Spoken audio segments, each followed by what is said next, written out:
and thanks for logging on to the Daily DVAR Halacha. And here's a brand new Halacha for units for Sunday, 7th day of February, 23rd day of ADAR.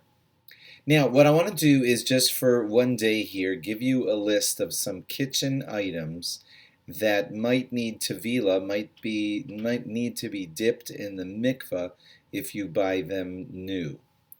The reason you might want to be discussing this now is because Pesach is coming. You might be buying some new utensils, and certain things need tefillah, dipping in a mikvah when they're brand new and bought, and some need dipping in the mikvah, but no bracha, and some need no dipping in the mikvah at all. Generally, we dip things in the mikvah that are used with the food and touch the food.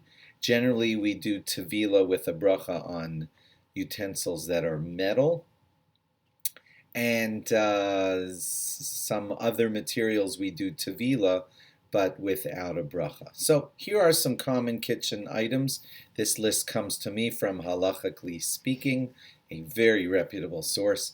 So here's my list. Little teleprompter right next to my webcam. An apple slicer. An apple slicer comes into contact with the apple directly, the food, edible, and it's metal. It needs tevila dipped in the mikvah with a bracha. A barbecue grill that you buy, the grill needs tevila, needs to be dipped in the mikvah with a bracha. A can opener doesn't make direct contact with the food, usually no bracha necessary.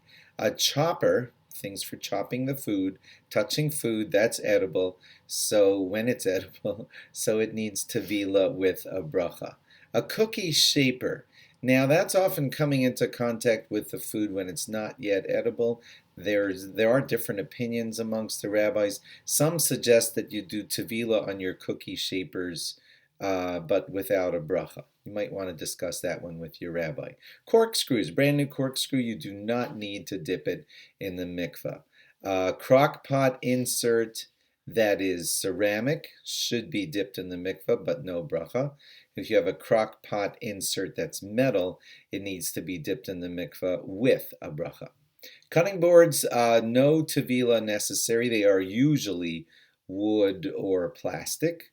If they are metal, then if there is such a thing, then yeah, I think they would need tevila in the mikvah.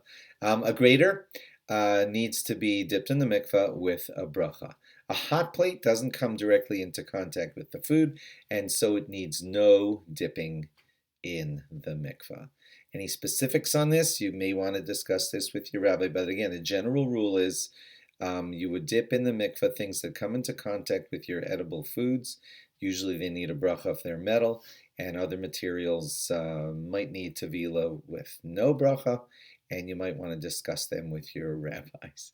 Thanks for logging on. Log on again tomorrow for more. Bye-bye.